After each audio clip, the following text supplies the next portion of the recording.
always gonna make sure with YouTube, because it'd be funny like that. But hello, I'm Ellie. Welcome to the stream. We're all set up now. Welcome, welcome, welcome. Welcome, I'm Ellie Rose, and I'm going to talk about so much sustainable fashion news. I also talk about environmentalism and social justice. So if you're new, welcome in. You don't have to watch the entire recording. If you're in the stream live, that would be amazing. I typically go live at 6 p.m. Central Time, Monday, Tuesday, Wednesday, Friday, and now Sunday. I love streaming. I also do YouTube videos. I kind of dabble in TikTok, but I'm more brain rotted than anything else. Fair warning, I am brain rotted. And we're gonna get into so many cool things. So by cool, it's gonna be dramatic. I love axolotls, by the way. Here, so we're gonna get into how SHEIN is suing TEMU. We're gonna get into how EVERLANE was bought out by SHEIN. I am covering the text, it's fine, I'm aware. We're gonna talk about fast fashion stuff. Hello Carrie, welcome in from Twitch. I am multi-streaming if y'all are new. I'm streaming on Ellie Rose HQ. I do have another account, it's called Sustainable Amor Live. I haven't used that one yet. If you want to follow, if you want to be the first follower, no, I'm actually following it. If you want to be the second follower of Sustainable Amor Live, you will get a gift. What that will be, I don't know, but you'll get something. I will eventually stream on there. But for now, we're working out of my personal Ellie Rose HQ Twitch, but my YouTube username is Sustainable Amor. Kind of confusing, I'm aware, but we're gonna work with it. And we're gonna get into Olivia Rodrigo. There has been some drama about how she dresses. People are projecting on her, essentially. So we're gonna get into that. And then there's so much more, guys. There's so much to get into. How LVMH decided to sell to Marc Jacobs. Or, no, LVMH sold Marc Jacobs to WHP Global. My bad. It's a tongue twister. It's complicated, but we're gonna definitely delve into it. Let's see. Let me go back to the tabs. So there's just a lot. Oh, SHEIN got fined 1 million euros. Very interesting. So that is just a quick preview. If you want access to this Canva link, this is a free resource with all the news. Whether you're on Twitch and YouTube, this is a free resource. Hello Marissa on YouTube. This link will always be in my YouTube live stream. You can access it now while I'm live, and you'll have access to it if you're watching the recording. It's just in my description. And this is honestly available as early as Sunday, but I don't release like the live stream until like Tuesday morning. But yeah, you can have access to this since the morning of Tuesday. I don't know. I was going into too much detail about random stuff. But I like to call this streams of collective consciousness. I haven't really explained why I call it this. I don't know. For some reason, I just thought it was obvious. But basically, the foundational idea on Tuesdays is that I am streaming, quite literally, on Twitch and YouTube. But I'm also collecting the streams of people's thoughts, aka consciousness. And I analyze a lot of different people. I analyze a lot of different orgs across the world, which makes up our collective. So it's a play on words. So hence streams of collective consciousness. Isn't that so cute? I think it's fairly obvious, but I just wanted to vocalize it, make it externally explained. But yes, you can follow me. You can follow on all my social medias if you really want to find me. I'm very easily stalkable. But yeah, I'm happy to be here. It is a Tuesday. It is a Tuesday at 6 p.m. Central Time. And we're gonna get into personal news. So I like to talk about myself, selfishly, before I get into the news. I really hope that I can make it to 3 hours today, but I'm feeling like I'll only be live for 2 hours today. I'm extremely tired. Extremely tired. I was debating whether I should be honest, but I should be honest. Um, I have been struggling to be a barista. I think you saw the worst of me yesterday when I did my Monday sewing stream. I was trying to make PJs, and I had such a foul character to me, but I was just quite literally exhausted. I'm gonna pull something up to make sure my YouTube is working. Yeah, that's working. Um, but yeah, I'm trying to sew PJs, and my goodness, it is such a freaking struggle to sew when I haven't sewed in such a long freaking time. So anyone that gave me moral support, I really appreciate it. I just was so just done with everything yesterday. I think it was the worst behavior I showed. And I don't want that to be representative of what I do online. I was also sharing that it is kind of difficult seeing major streamers have a lot of, I guess, success and like happiness and like adventures when I don't even know if I'll ever make it to my own goals, my own dreams. Like the biggest thing was when I talked about whether I'll ever be able to ride a bike in New York at midnight. That's like such a fucking dream, right? And I don't even know if I'll ever be able to do that. Given my current situation in life, I feel stuck personally. So just to give context, like that's where I was coming from. And I just feel like I can never really achieve any dream ever. I don't even see myself being able to afford my own studio apartment, even though my friendly city has very affordable rent. So not even being able to see myself afford a 1,000 something dollar a month studio apartment can really kill your spirit and your hopes. And I just need to have relentless optimism, but some days I crack under the pressure. I crack under the just the weight of the unfairness and systemic issues.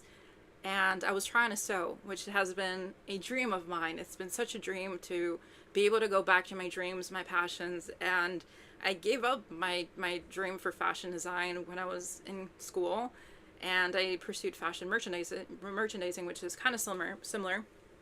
And then I studied business, but I essentially did give up on my dreams. I did. I admit it. So sewing yesterday meant so much more than I could explain in the moment, and just being able to sew was crazy. So freaking crazy. So I was just like dealing with a lot, and I was feeling so guilty. I was feeling so guilty. I always feel so guilty when I'm able to like do cool stuff because my parents work miserable jobs and their bodies are breaking down because of it. I called my mom yesterday to help me, to like support me morally and emotionally. And thank you, Marissa, for jumping on to Twitch. You're not crazy at all, just passionate. Thank you. It's just it kind of like, it just frustrates me and it angers me, and it just makes me so guilty, feel so guilty that they're working these horrible jobs to let us have our dream life. And so when I was on live yesterday and I was calling my mom as she cleaned bathrooms, quite literally, it just reminded me what is at stake. That yes, I feel guilty, yes, I feel frustrated, yes, I feel angry about the conditions of my life, but I'm also doing it because of them, because of my family. And I can't quit, I can't give up. And it's just maybe it's natural to have those off days. It's natural to not be perfect. It's natural to be angry sometimes. It's natural to be sad. It's natural to feel your feelings, and it's just, I'm honest about it, and I can't hide it whether I want to or not. And I just really wanted to hide all the suffering and like all this discontent. I just wanted to be happy, even though I sometimes, most of the time, don't have that privilege. And it just really struck me that I maybe will never be able to have the chance to have such a simple dream as ride a bike in a city. which is crazy. I mean, like, maybe it'll happen. Maybe it'll happen. Maybe one day I'll get to New York next year, hopefully, fingers crossed, if I lock in, if my quote-unquote hard work ethic actually plays out the way that I imagine it to be, if luck and hard work meet to provide me some sort of success, I will be able to have the crazy fucking dream of riding a bike in New York come to life, and I can go to the Met Gala and I can do something that I can be proud of. But right now, like, I'm just grinding through the mess that I have found myself in. I do regret a lot of decisions. I do. I was never that financially savvy. That is something that I take responsibility for. If you don't know, I was a community organizer. I was involved in a lot of nonprofits for quite a lot of years. I gave my youth to community organizing, to activism, to social change, but that came with a lot of personal sacrifice. But it came from a desire to change the world and to move the needle towards a better future. And I sacrificed myself for it. I sacrificed my financial being. My bank account has never had money beyond $3,000, and I was okay with it. I've eaten noodles for the past 8 years because I wanted to do the right thing, and I regret it, but I also don't regret it because it's my life and I've grown from it. So it's kind of like a multifaceted thing where I'm like, I was part of creating a better future, but like my personal life has suffered a lot from it. And I wish that I had been smarter with money, with taking care of myself, of planning for the future, especially now that I'm getting quite old. So I'm grappling with a lot of things. So I'm really just grateful that anyone who jumped onto my fashion design stream yesterday were supportive. Marissa and Carrie, you guys were beautiful. I didn't address your messages, but I saw the support. I saw you guys cheering me on. And that is something I'll remember forever. Forever. But the reason why I stream is because I really just want to like continue creating change, but in balance with my life. So what that means is managing a full-time job now as a barista, with streaming, with YouTube, with TikTok, with everything else that I have on my plate. I just want a space to call my own and to have full control over it, and I feel like streaming allows me to have that and allows me to create social change. It's gonna take me years to have a loyal following close to like the top streamers if I ever get there, but the point I want to reach in my life is just to have my own apartment, and maybe have the possibility of like traveling and meeting cool people that care about the same things as I do. That's literally like what I'm fighting for. So yeah, this is what I essentially live for. Sorry, I'm stuttering. And I stream knowing that I literally only have a couple $100s in my bank account, but I will continue to do it because I'm passionate about it and I won't stop doing it. And even if it's 2 people that fucking watch me, I'm gonna show up and do it. So maybe the bad days are needed to remind me of like what I really care about and stand for, because I couldn't fall asleep yesterday night, and I was like, who the fuck cares if you have 200 viewers? Like, as long as one person shows up, that's enough. And I'm gonna continue saying that. Like, if one crazy person decides to fucking show up, that is enough. That's enough for me, and that's always been enough. So I just need to remember that, and I need to like get the number game out of my brain, because at the end of the day, it's not the numbers that really matter. It's like the connections and the quality of community that I create. It's just sometimes I'm like, oh, if only I had more numbers so I can actually achieve my dreams faster. But like, you know, if I spent 7 years doing organizing, I will do another 7 years for my streams, and maybe one day we can be on that fucking bike in New York. If it takes 7 years, it'll take 7 years. But maybe eventually we'll get there. So I just had to do a lot of self-reflection last night. I was just pressuring myself and like feeling like nothing was ever gonna happen, but it was just, I was all over the place. I was all over the place, but if just one person cares, that's enough. If I build one genuine connection, that's enough. So thank you for showing up and just even listening and giving me like 10 minutes of your fucking time. Like, that's crazy. And I've always said this. I don't know why I was on that screen. But I feel like the true currency that we have in life is time. And we trade it for bills and money. So I am so genuinely appreciative. Like, people are giving me literally their life. Life, man. Your time is your life. And you're deciding to join me. Like, I just feel so honored. And I'll try to remember that. I will try to remember, okay? It's just I have bad days. I have bad days, dang. Sometimes I want to be greedy and be like, oh my god, I want 5,000 people in my stream. Is that so bad? Is that so bad to be greedy? Fuck.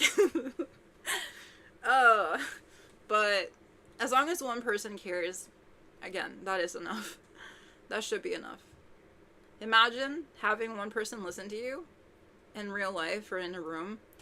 Crazy. Crazy. It's so beautiful.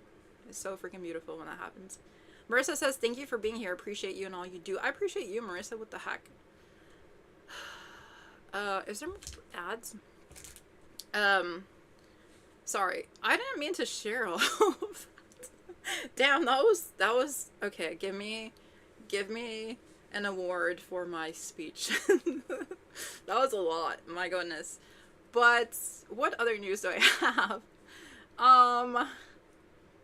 I worked as a barista today. I think I kind of mentioned that before, but I was there today from 11 a.m. to 4. Dude, that shit's so freaking chaotic. It's chaotic because there's so many drinks to be made. There's so many drinks, and I haven't memorized all of them. I memorized the most popular ones, but then there's like niched drinks. And then they really wanted me to be the cashier, and I was like, I don't know about this.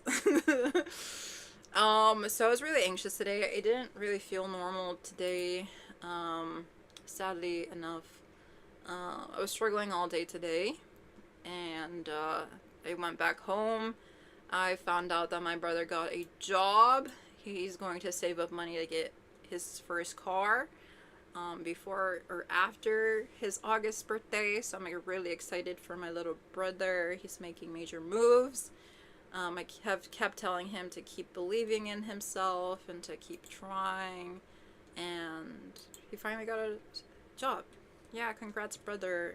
Yes, congrats, brother. He's how old is he? He's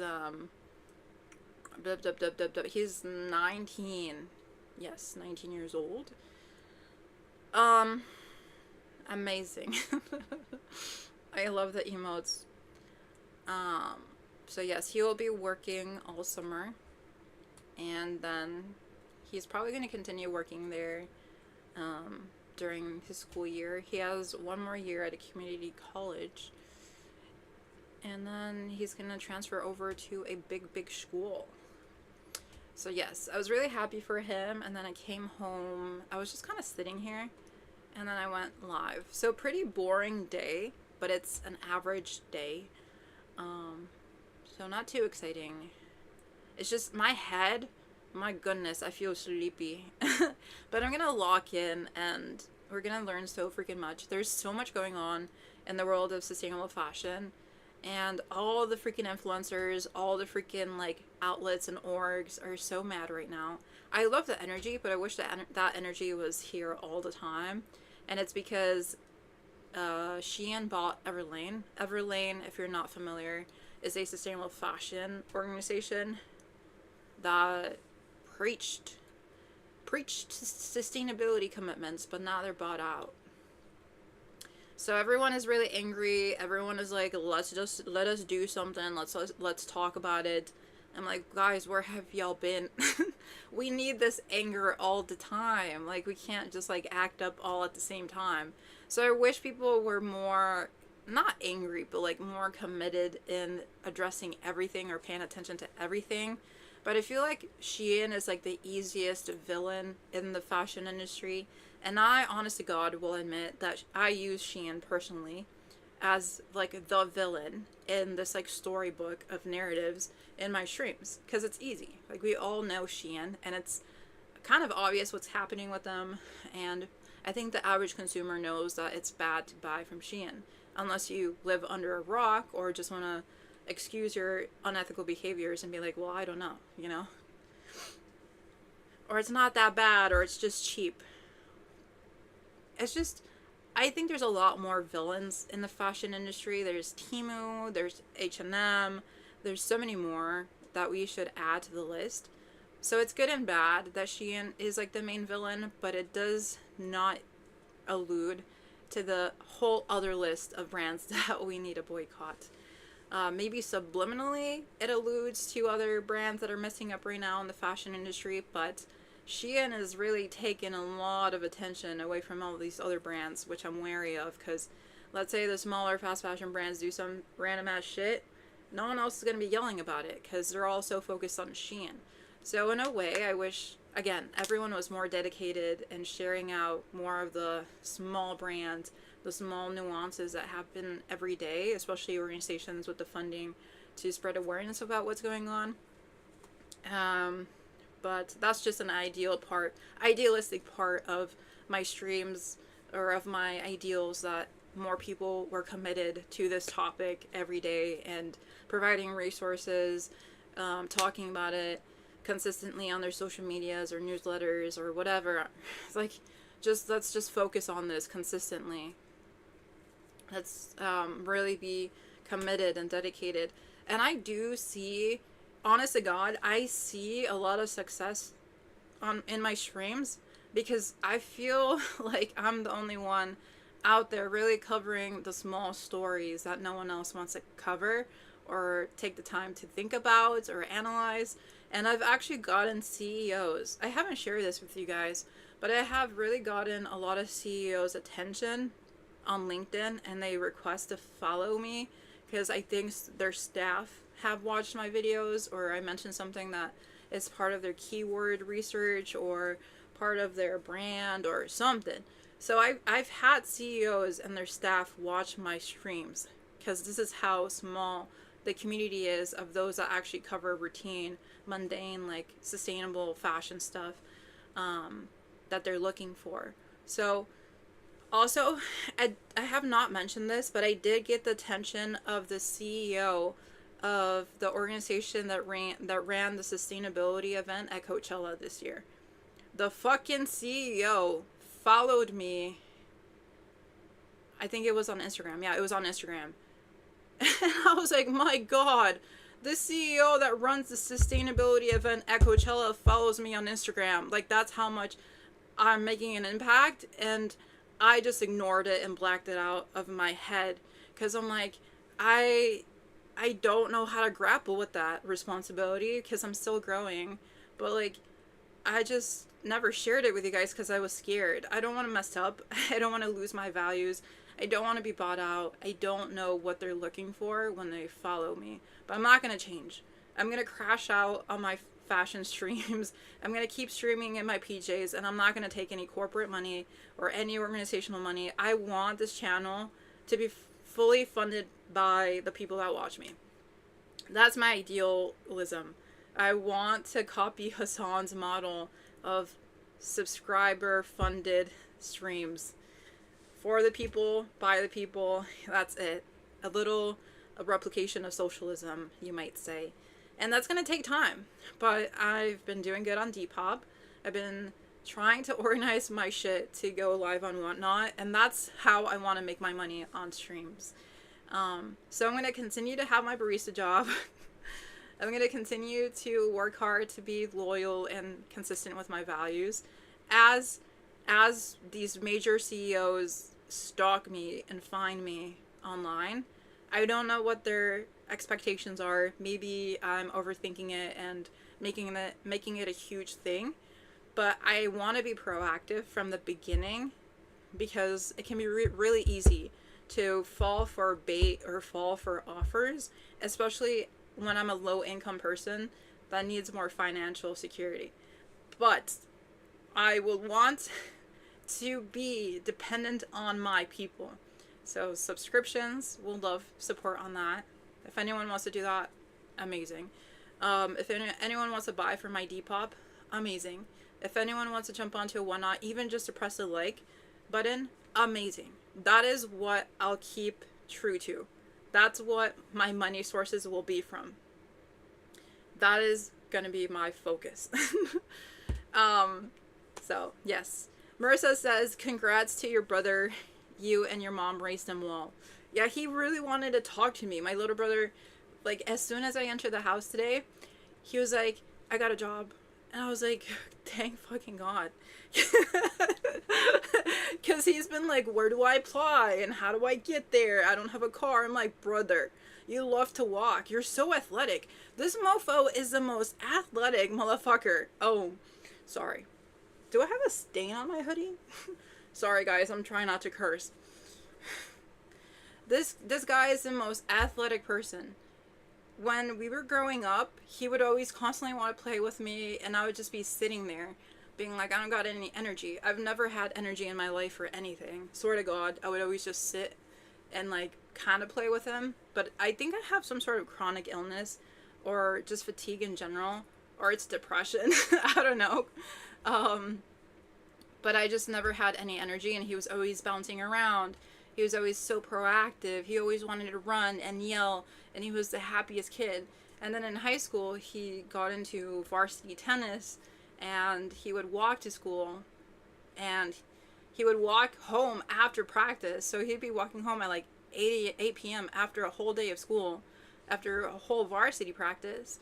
And I'm just really happy he can like be able to go to work now. He's gonna walk there. He's gonna be stocking groceries, and he's gonna be kind of working out through that because it's just a bunch of like products he constantly has to be transferring over. So he's gonna get some like arm muscles going on again. But yeah, he's been a very athletic, very active person his entire life. But he was just always so worried about, how am I gonna get there? How am I gonna actually like find a job? I'm like, brother, you gotta keep going. Like when I don't stream on Thursdays, we go to the park, and for like literally 2 hours, I'm telling him, just apply, just keep going. Like you just have to be so proactive, especially when we come from our city and from our background. No one is going to give us money. No one is going to give us opportunities. No one is going to really throw us a bone unless we chase that shit. So we don't get handouts. We don't get anything easy. We don't have resources. We just have to constantly be trying and trying and trying and trying and trying and trying. That's why you're not going to get rid of me. You can't get rid of me because the entire world wants me to fail. I'm not going to fail. So I tell them every Thursday, everyone wants to see you fail. You're a low-income Latino. Maybe there's some privileges in being a guy and speaking English. But when you're from our background, you're expected to drop out from high school and work in a factory and shut the fuck up and never raise a damn eyebrow against the system. And I told him, you have to fight with everything in you to make it. Even if it's just to work at a grocery store, you had to find some grit to do that. So I told him, okay, this is your starting point. Don't see it as your end point. You may think, oh my God, I suck because I work at a grocery store. Dude, I work as a barista. You would think I'm a failure, but it's just a stepping stone. Everything can be a game. It's just a stepping stone. Just keep going and going and going and going, and something will eventually unlock for you. I was telling him for months, like, you just have to like really apply, try, and somewhere in that journey, luck will meet you, and you can have success. You can have a fucking job that pays you $16. You will eventually get somewhere. And it did. So I'm happy for him because I've been like, just apply, bro. Just try. For God's sake, just try. And that's what I tell everyone. Just try, even though it feels impossible. Dude, I fail more than I succeed. But maybe in the journey we can get somewhere. Right? Hopefully, maybe we'll just get to go get a nap. We will only succeed towards the nap moment of our life, but at least we got the nap. I have my hairspray on the floor, and I keep running it over with my chair. God, my hair is so humid. Guys, my setup is so cute, but I look so grunge, and my hair is so bad. What a time to be alive. Okay. I don't know if Canva is gonna work today. I canceled my Canva Pro subscription because I'm cheap like that. So you get a Canva axolotl. This is so ghetto. Oh guys, I gave my barista okay, so I get tips as a barista, and I got $6 as like the tip of the day. And there was this homeless guy in the most ghetto area of my neighborhood that I have to cross to get to my neighborhood. And he was going from car to car, and he looked hungry. Tall African-American man. He looked like my age, and he was carrying a bag of like cans that were crushed. He's gonna trade them in to get money from the middle. But he was obviously like struggling. So I gave him my my tip money. But I was happy. I was happy to help him. Because sometimes it's so easy to be apathetic in midst of like the hard work that you have. Like I could have been like, no, I don't want to help him because I had a really hard day at work. Like I was just anxious, and I was just struggling, and I was constantly going from thing to thing.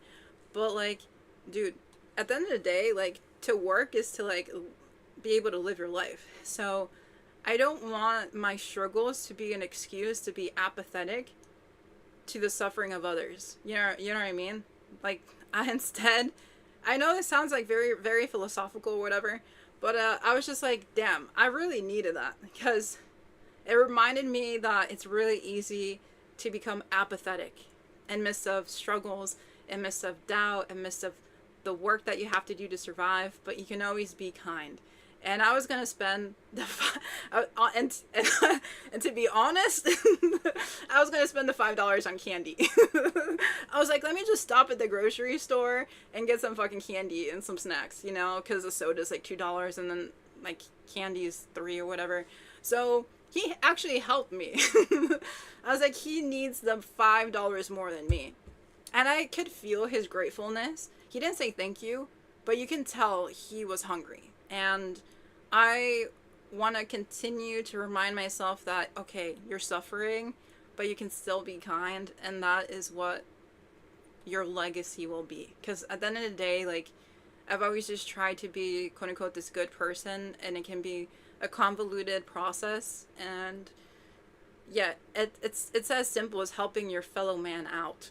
Not to get like religious or philosophical, but like at the end of the day, like the most practical thing we can do is help each other survive the horrors of our reality.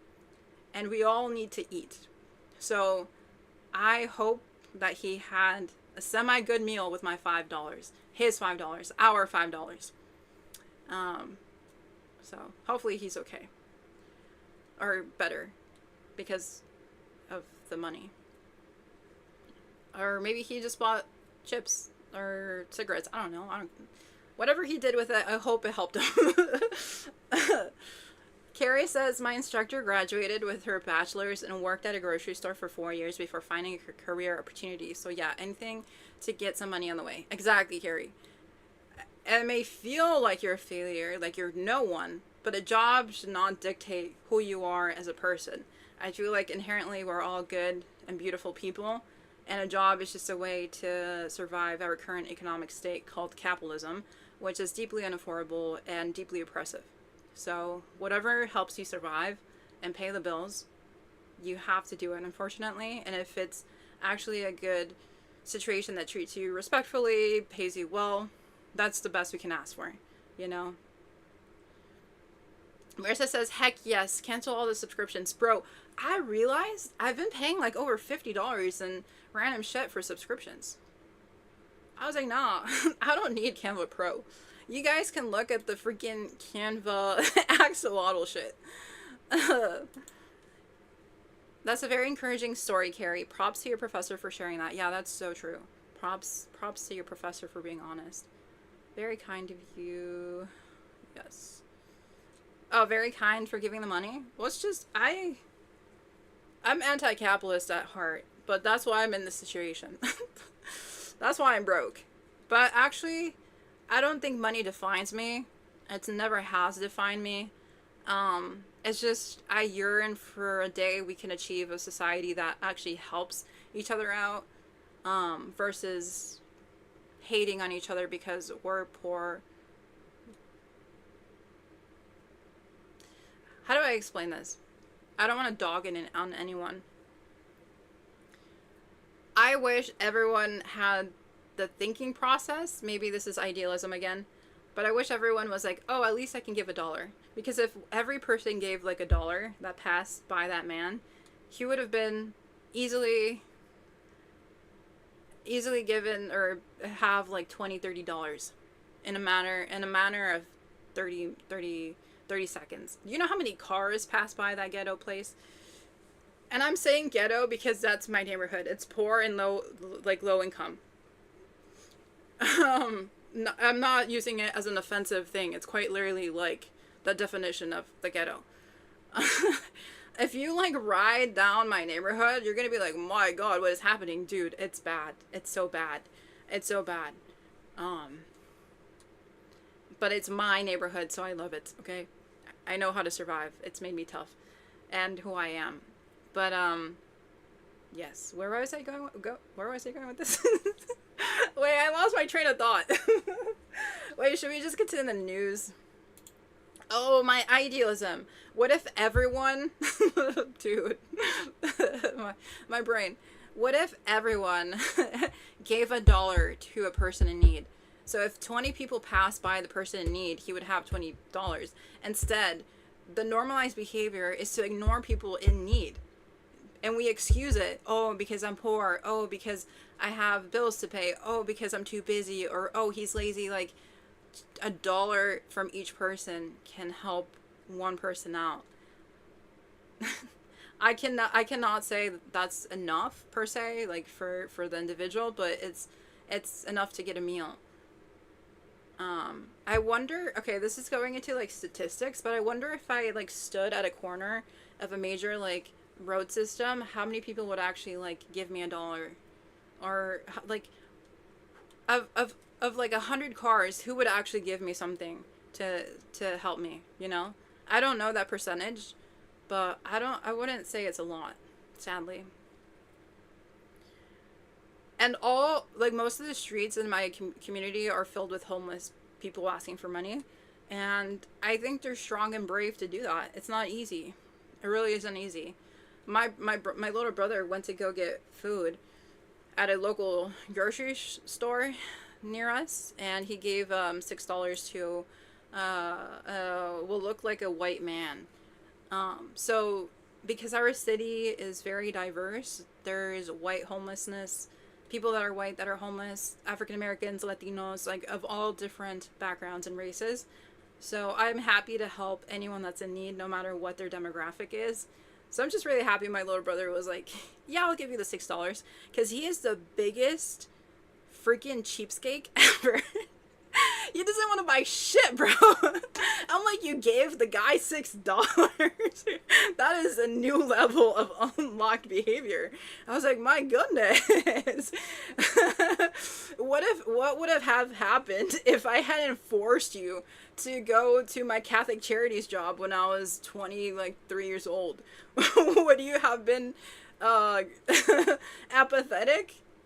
Like, I just kind of wonder, like, what clicks in people's head to actually help others. And so I was just happy my little brother finally got something in his head to click, to be like, yeah, I'll give you the $6 to the guy. So interesting, right? But that's just a small example of like what I try to implement. So like, if I ever have a family, I want to like help people out of a genuine need to like provide mutual aid. And if my streams ever get to a point of success, I want it to be rooted in mutual aid. But that's only going to come after I'm a bit more stabilized myself. You know, that's like a future like ethos, because we wrote down like authenticity, education, community, social, and eco change and accessibility. But I feel like the social change part isn't just like you watching my stream. It's like actually going out and helping communities directly, like food banks and distributing food and resources. Like that's a personal goal, but that's not something I'm capable of now. But mutual aid is so beautiful. Carrie says, I think that would be something interesting to try. Wait around for 100 cars and see who stops, then give that money to people who really need it. Would that be an unethical or ethical stream? Because I would have to pretend to be homeless, so inherently I would be lying. But it would be a social experiment nonetheless. I could think about it, for sure. It's just, it also, like, puts me in a position of risk. Yeah, but there's always a risk in being a woman out there. Yeah, I was about to mention that. So, I don't know. I would probably be out there with my older brother. But I am going to get into the news. Okay, I swear I'm going to get into the news. But I do want to mention one last thing. So, there's been a huge influx of Latinos into my city. We are located very closely to Chicago, and Chicago has had a lot of anti-ICE, or for ICE rhetoric. So to escape immigration officers, they've migrated over to our city, and there's a lot of opportunities here. There's a lot of jobs, because a lot of the jobs are subcontracted factory work, meaning you don't have to have papers to go work at the factory. But unfortunately, some people don't have a car or have other setbacks that don't allow them to work a typical subcontracted factory job. So what I have seen emerge is women, specifically 30 to 50-year-old women with their young children, sell flowers or goods at the side of the road at major intersections. And I can't imagine what that's like for a young mom. And to have her young children there selling flowers, roses, daisies, whatever they can. But they're out there struggling, surviving. And I can't imagine what it feels like, I can't even like talk. I can't imagine what it's like to have to do that to survive. Putting yourself on a major road with flowers as your only hope of survival, and your child is right there in the brutal sun, brutal weather, hoping someone stops and buys your flowers. They've come to the point, and I don't judge the mothers, but the mothers have come to a point of manhandling, basically, their children to follow them from car to car, and the kid has learned to say hello to you. So one time I was stopped at a red light, and this beautiful cutie of a kid, he was like probably like 5 or 6. They're very young babies, going up to the cars saying hello, and they're speaking in Spanish, and then they show you the roses, because those mofo kids don't even know what their name is. But they're so cute. And so it actually works. Like, people will be buying the flowers because that mofo is so cute. I literally spent $6 on a freaking rose. I got cute maxed. But I was like, it's for a good cause, and that cutie was cutie. But I can't imagine the pain it must feel to be a mother, to have to put yourself and your child in that situation. Very, very interesting times that we're under. But I respect the hustle. And poor children, I hope they remain pure and good in the midst of their struggle, and that their poor feet don't get run over by all those rando cars that don't know how to drive. That is my wishes for them.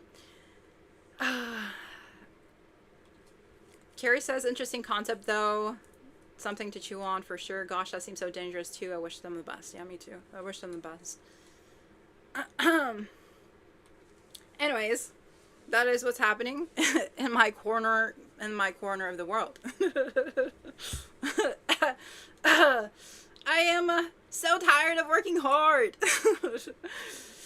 Ugh. But I'm happy to be here. I'm happy to be here, and thank you so much for listening. What the heck? What the heck? This is why I do these streams, because this makes me feel like we can do something amazing and beautiful together, and that there's hope, and we can be relentlessly optimistic, even when we have bad days. Okay? Imperfectly, relentlessly optimistic. Someone quote that. Okay, guys, we have to get into the news. It's been 47 minutes and I haven't even gotten into the news. Dude. Fuck.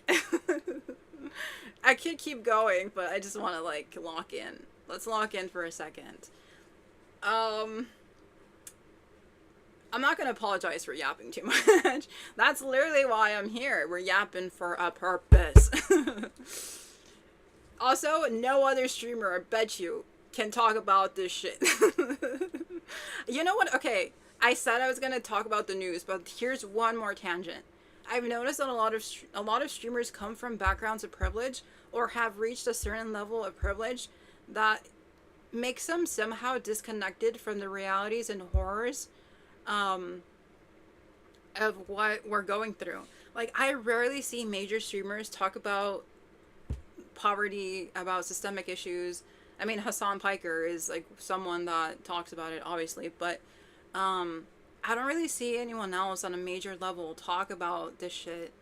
Maybe it's because they don't care, maybe it's because they're removed from it, maybe they have their own niche content, but, like, I am happy to do this job of talking about it because I feel like no one else is talking about it. But if there is other people talking about it, please let me know so I can find them. I'm tired of feeling alone. Damn it. Marissa says yes to relentless optimism, and Carrie says streamers are professional yappers. You guys are professional listeners. Sometimes I just want to be the listener. But thank you for letting me be the professional yapper. I just have so much else to talk about, so I don't want to get on too many tangents. Marissa says, I think telling your stories from your lived experience is very important. Thank you. Thank you. Who else is going to provide frontline Latina experiences while they talk about fashion news? Very niche corner over here, but I'm happy to do it. Oh, guys, have you noticed my Harry Styles pillow? I got it from the bins. It is so beautiful. So beautiful. Everything is from the bins. So this, I think, was from the bins. Was the Hello Kitty from the bins? I don't remember, actually. I think it was. I can never afford anything full price. Yeah, I'm gonna assume everything was from the bins. Yeah, I was. Yeah. I don't remember going to a Hello Kitty store. Bins, bins, bins, bins, bins, bins. I have so much more plushies. But we have to talk about the news, so I'm gonna move on.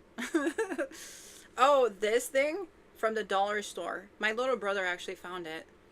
This is from Walmart. The flower thing. It cost $15. That was pretty expensive. The light, the glowing light thing, thrifted. I got that at where did I get that from? A Goodwill store. The lamp is super vintage. I've had this lamp since I was like 12. Vintage, like the vintage top, vintage bottom piece. It's 2 pieces. The butterflies from the bins. The candles from the bins. The axolotls from the bins. The books they were bought new. They're about social justice. And then the plant is from Walmart. Oh, I can show you the books I have. And then we'll start the news. I think I just needed like a transitional thing because I was just really intense for a bit. Look at my pants. They're stars.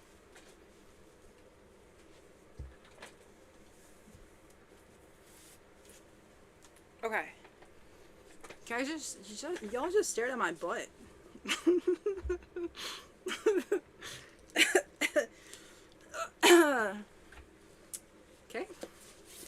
So we do this till we free us. Abolitionists Organizing and Transforming Justice by Marami Kaba. Oh, you think I'm freaking wholesome? Collective liberation. Okay? Yes. The End of Your World. Uncensored straight talk of the nature of enlightenment by Adya Shanti. It says, make no mistake about it. Enlightenment is a destructive process. It has nothing to do with becoming better or being happier. Enlightenment is the crumbling away of untruth. It's seeing through the facade of pretense. It's the complete eradication of everything we imagine to be true. Whoa. And then Soil, Not Oil by Vandana Shiva. This is a must read for anyone who takes the future of the planet seriously.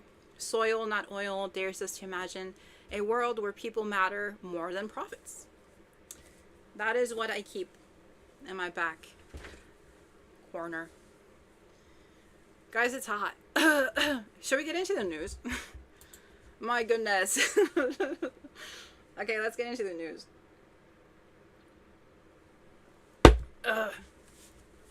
So SHEIN is suing TEMU. Let us get into it. Let us get into it. All right. SHEIN is freaking suing TEMU. This is a Reuters article. Let's see if it's a free one, because they'd be charging us to read articles nowadays, which is kind of dumb. Why are they charging me to be educated? The foot. No! $1 per week? Y'all be freaking kidding me. Are you dead ass? Are you dead ass? Guys, I ain't paying no $1 a week for this thing. This article. Okay, let me see if I can find a loophole. Oh, give me 1 second. Yahoo! I'm recruiting you. I don't know how ethical this is, but Yahoo Finance gives us the article for free. How? I don't know. But if you're looking for an article, just type Yahoo after the title of the article, and most likely it'll give you the free version. Ha ha ha ha ha. Okay, so SHEIN accuses TEMU of industrial scale oh. I talk so much my throat wants me to throw up. SHEIN accuses TEMU of industrial scale copyright breaches in UK legal battle. Okay. Thanks, Yahoo. Yes. So it says, London, May 11th. Online fast fashion platform SHEIN accused TEMU of copyright infringement on an industrial scale, while TEMU countered that SHEIN is using litigation to stifle competition, as a trial opened at London's High Court on Monday. Ooh, London's High Court on Monday. The case is part of a global legal battle between the fast-growing rivals, with potential implications for platforms, practices, supplier relationships, and the enforcement of intellectual property rights across global e-commerce. Wowzers.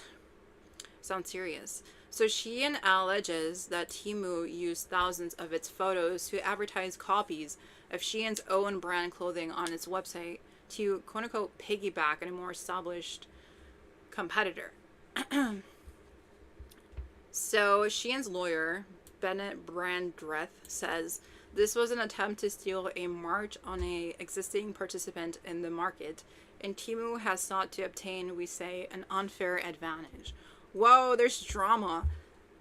TEMU denies the allegations, and a spokesperson for the company said on Tuesday the High Court in April ruled in TEMU's favor in relation to the 15 of 20 sample product listings that were due to be heard at the trial after SHEIN dropped that part of its case.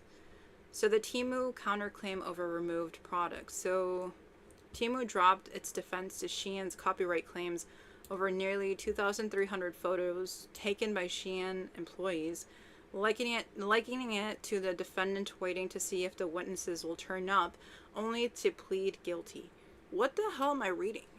Why can't they just get to the point? I don't know what I'm reading half the time when it comes to lawyer stuff. TEMU owned by BDD Holdings. Oh, we've been hating on TEMU, but what we really need to hate on is PDD Holdings. That sounds like such a lame name. We must hate PDD Holdings. Has counterclaimed seeking damages after it had to remove thousands of products listings when SHEIN obtained an injunction. I don't know what the hell I'm reading. It also alleges SHEIN broke competition law by tying fast fashion suppliers to exclusive GAR agreements. The part of this case is due to go to trial next year. TEMU's lawyers argue SHEIN's lawsuit is not a legitimate attempt to stop copyright infringement, but is designed to secure a competitive advantage. The 2-week London trial is the latest legal battle between the two rivals, which have also sued each other in the US and comes amid intensifying regulatory scrutiny. Oh my god, the two villains fighting for the top spot. Who will be the ultimate villain? SHEIN and TEMU have expanded rapidly in international markets with low-cost clothing, accessories, and gadgets, but the removal of a U.S. customs exemption on low-value e-commerce parcels last year, with the European Union set to follow in July, could weigh on growth. Wow. Wow. Oh, okay, so here's the next one. Online retailer SHEIN to acquire San Francisco-based EVERLANE. So we're going to read that next, but I do want to see if there's been any news outlets on YouTube talking about this, because the article that we just read, I have no clue what we just read. To be honest, I have no clue what I just read. Okay. Oh, beautiful. They made a video about it. Finally. Ad blockers. Ad blockers. I need it. I need it. I'm gonna reduce myself down. Okay, finally. Someone is making a video. Hello. Okay.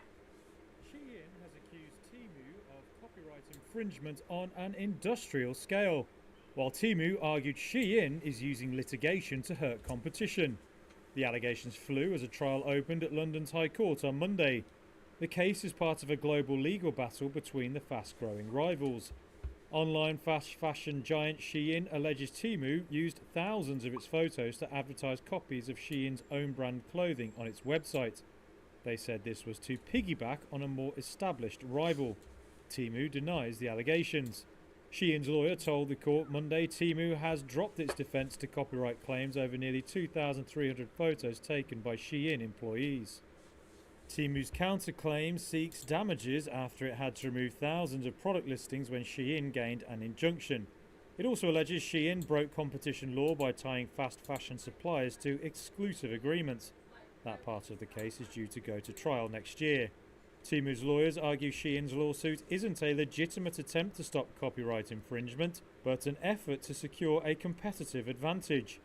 The 2-week London trial is the latest legal battle between the two rivals, who've also sued each other in the US. The row could have a possible impact for global e-commerce, including in platform practices, supplier relationships, and the enforcement of intellectual property rights. But property rights, honestly, the only thing I really paid attention to was the accent. Oh, okay, someone else covered it, finally. Soweto TV. Wow. In company news now, fast fashion rivals SHEIN and TEMU are facing off in London's High Court. London. With SHEIN accusing TEMU of copyright infringement on what it calls an industrial scale. But TEMU has hit back, arguing that SHEIN is using the courts to block competition as the battle between the two online retail giants intensifies. Here's more detail in this package report.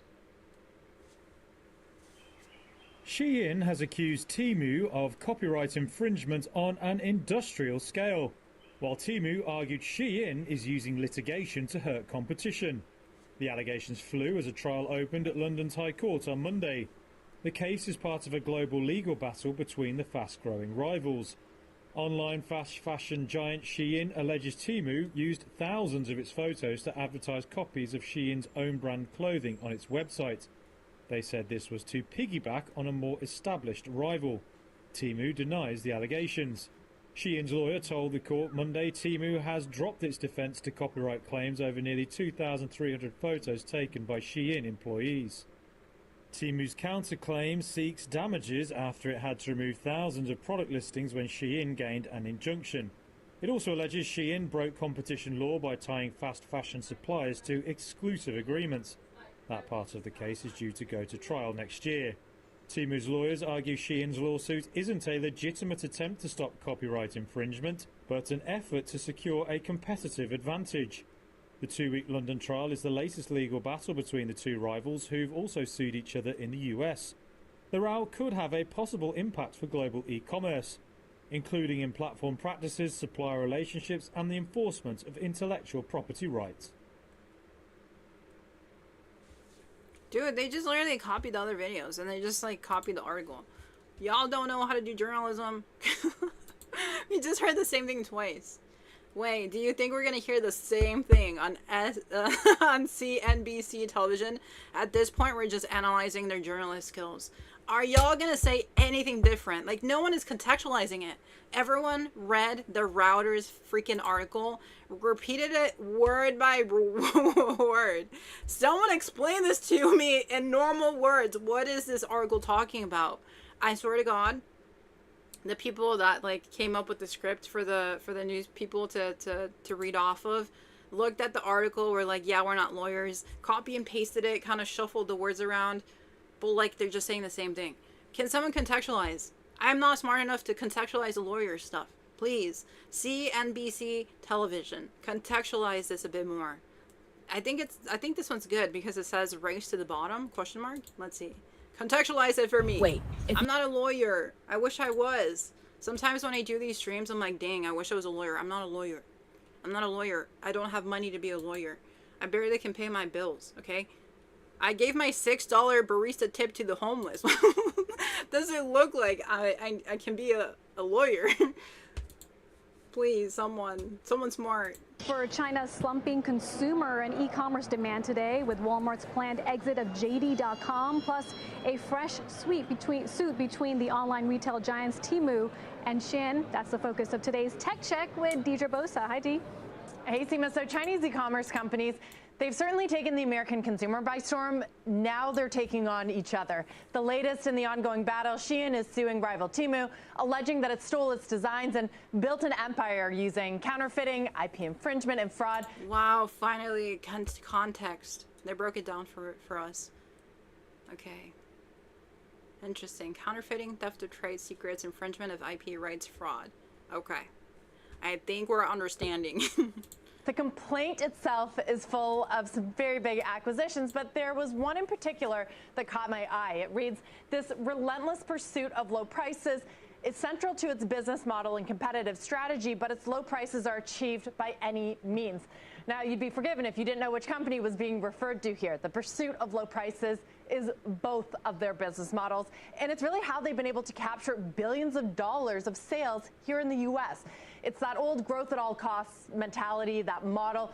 Aggressive discounts in exchange for market scale. Worry about profitability later. Many gig economy companies, they use that playbook. TEMU parent PDD, that's already pulled it off in its Chinese e-commerce business. So far, TEMU, SHEIN, TikTok as well, they've been successful in the first part of that strategy, capturing market share. Bank of America estimates that U.S. sales by Chinese online platforms could nearly triple to $40 billion this year from $15 billion last year. What? They're taking share from dollar stores and increasingly bigger players like Amazon, where consumers are trading down. That allure, though, has led to a race to the bottom, and it's made the profitability part much more elusive for these Chinese apps. Lawsuits against each other may be a way of gaining an edge, or it could just shine a light on business practices that they're both using and turn off American consumers. So in that sense, a potentially risky strategy. The stakes, though, they may be willing to take on that risk because the stakes are so high for capturing the American market. They're higher than they've ever been as consumer confidence in their home market, China, comes under pressure, and competition remains similarly cutthroat. This morning, I know you guys have been watching this, Walmart said in a filing that it dumped its entire stake in JD.com. Shares are down. They were down a lot more. They've recovered somewhat, but those shares are in the red for the year, guys. Okay, Walmart is in the dumps as they steal us blind with their random pricing. I went to Walmart yesterday. The lady at the self-checkout thing, you know, the person that like watches over you when you're doing self-checkout? I was just scanning the cat food. I just looked at her because she was making me nervous because she was looking at me. And then I was like, bro, why is she looking at me? I have social anxiety, so I was like, why is she looking at me? She comes over, grabs the cat meat, because I feed a stray cat that's pregnant. Okay, that's my hobby. I can't adopt them. Sue me. So I'm buying the cat food because I still want to feed these mofos. She comes over, takes it out of my hand. She's like, did you scan it? What do you mean? I'm trying to do it. I just happened to look over at you. Oh, because you're looking at me. I'm not gonna steal the cat food. It's 50 cents, bro. I would have stolen the $15 tripod. Or the $10 eyeliner. Why is eyeliner $10? Why is it $10? I can show you what I bought. Why is eyeliner $10? I could have stolen it. Where is it? Where is it? I need a brain break from all that stuff. What did we just listen to? Where is it? Okay. Nope, it's not this. How many freaking makeups do I have? Here's my makeup bag. Oh god. That's messy. This thing. Is it this one? Yeah. The Maybelline Espresso Unstoppable Eyeliner. The shit is like $8. I could have stolen this. And then why is it that they're like locking all the makeup up? Am I evil and like a stealer for wanting makeup? Dude, why do they lock up the makeup like this? All the red things is a lock. So you have to call an associate to get the makeup. Do you see that? It says, see sales associate. Nah. I don't want to see a sales associate. Give me my damn makeup. I ain't gonna steal it. But she thought I was gonna steal a 50-cent cat meat thing. Bro, I should have stolen the makeup. Everything's so expensive. Maybe that's why they're like, oh, we gotta like lock it up. No, don't lock up the makeup. But it is expensive. But that's what I would have stolen if I had stolen anything. Not the freaking 50-cent cat meat. Okay? I don't know if I was profiled yesterday, but someone grabbed my meat and said, did you scan it? And I said, lady, you're a worker and this company has too much money to know what to do with it. Let me be. That's not what I said. I said, yes, I scanned it, lady. I didn't say the lady part. Okay, all I said was, yes, I scanned it. Alright? Damn. Damn it. That was nice. Carrie says, my mom had one of those ladies at a different supermarket claim she didn't scan her items as she was doing it. Bro. So my mom just left after the lady insisted she wasn't paying. Mom called with a lot of choice words the next. Mom called with a lot of choice words. Very poetic way of putting that. Left all her groceries there because that's BS. It is BS. It's so BS, bro. Let me be in peace. This company, man, this company has more money than we know what to do, what they know what to do with. I would know what to do with the money. Personally, I would give it to the homeless. Call me a humanitarian. Someone give me Miss America award right now. Isn't that what Miss America is supposed to be like? I want to help humans. I want world peace. I'm not trying to mock them, but you know how in pageants they're like, what do you want to accomplish with their stuff? And they're like, world peace. Yeah, give me the award already. That did not make sense.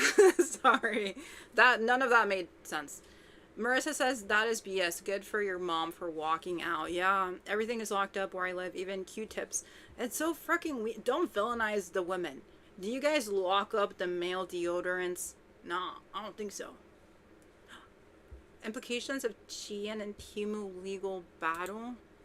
Okay, should we watch more videos in this legal battle?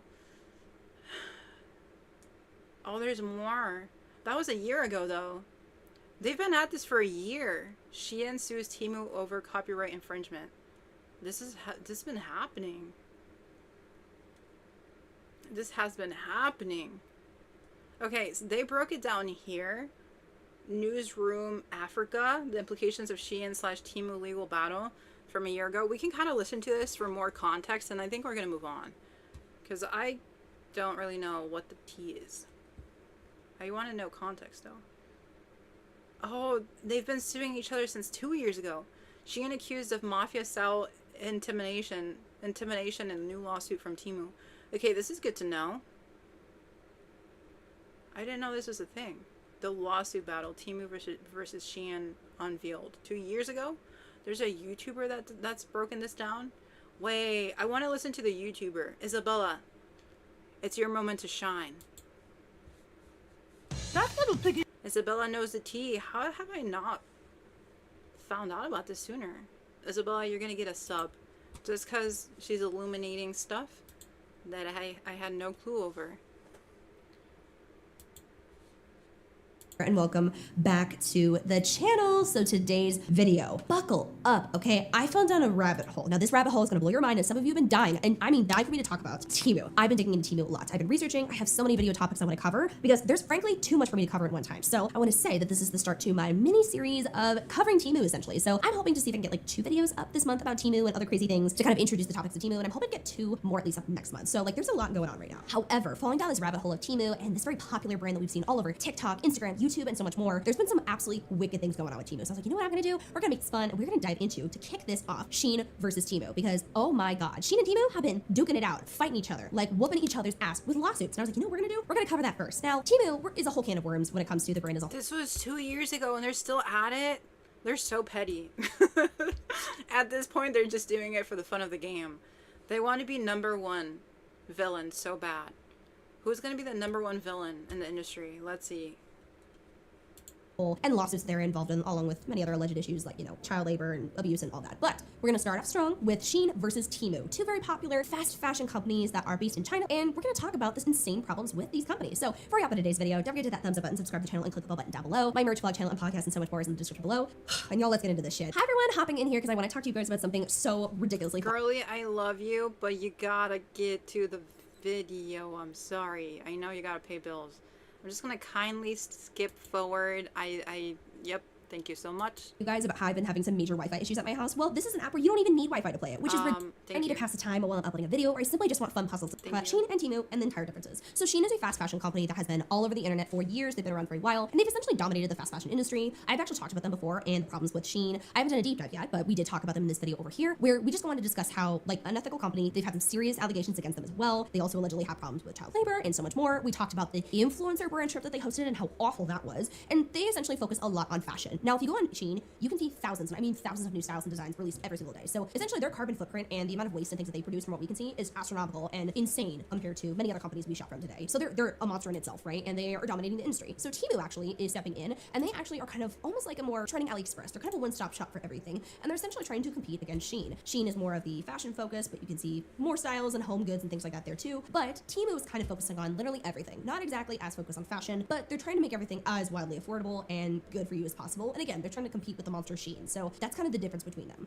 Both platforms, you can essentially find very, very affordable products, like a couple dollar t-shirts. You can find very cheap shoes. You can even find, like, I mean, shit, you can find hair extensions on there. Like, that's insane, right? You can find so many different things that are ranging from affordability and there's just so much more. They're trying to essentially become dominating the world of fast fashion and just fast producing products in general. Now, here's the thing. Both companies, I think we can mutually understand and agree on, that is a problem in itself, wanting to dominate that industry. But it sounds like they're kind of stupid, okay? Like, they're kind of really peace and love, fiercely fucking dumb, because it looks like they're airing their asses out because they're that petty and they're trying to outgrow boss each other and fuck with each other in the long run, but giving us a lot of information about each of them. So, I mean, literally, it's like, you can't really stop watching. It's, again, like, you watch two people fighting and they keep, like, yelling about, like, you fucked my man, why fucked your dad? And, like, you know what I mean? Like, they just keep screaming at each other, and then you... It's like a toxic couple, and they're just constantly trying to pick at each other. It's a very toxic relationship.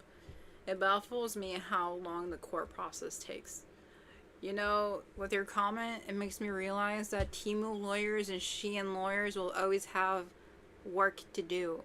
I feel like the SHEIN lawyers and the TEMU lawyers, they're like, we'll see you in a couple months.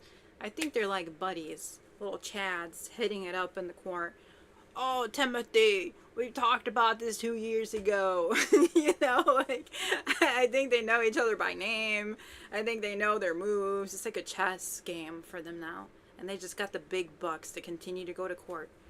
They're like, we'll see you in a year, Jimmy. This won't be the last of me. I will be back and back and back again.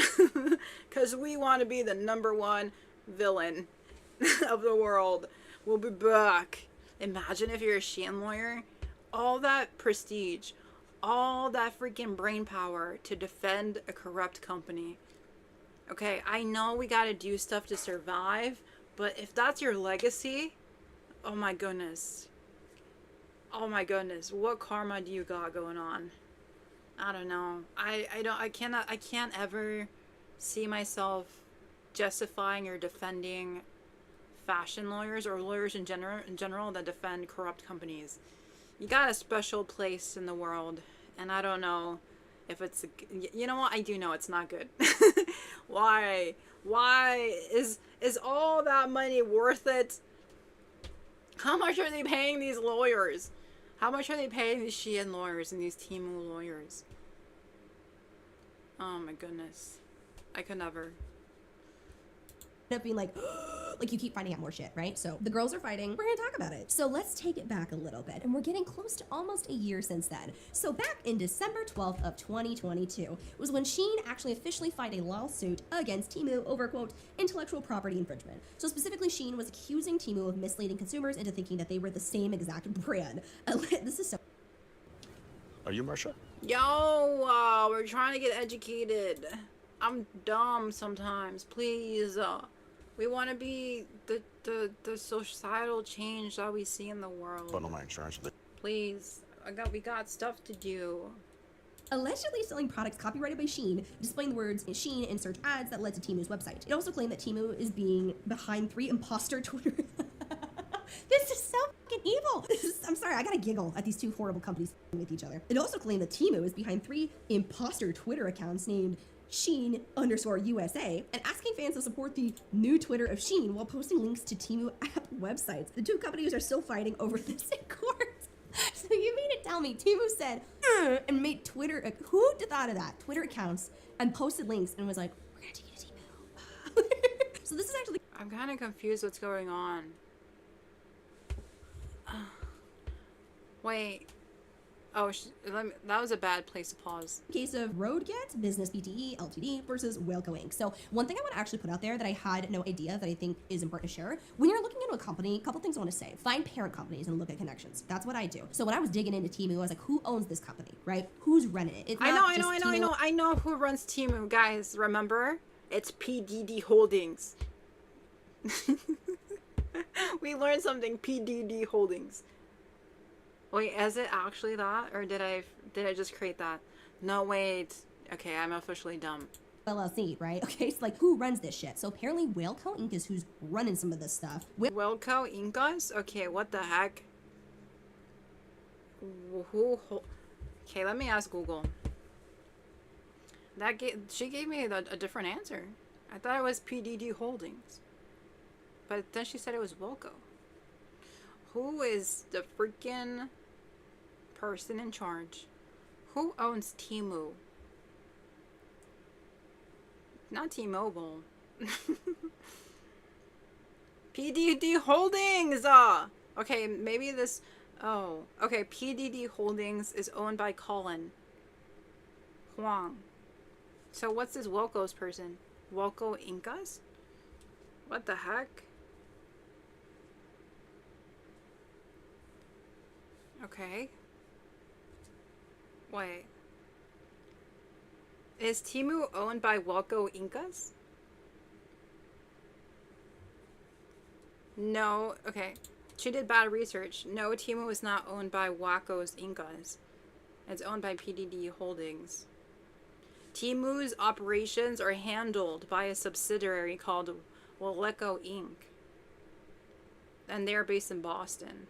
So she kind of got it right, but it's officially owned by PDD Holdings. It's just their operations are handled by a subsidiary called Waleco Inc.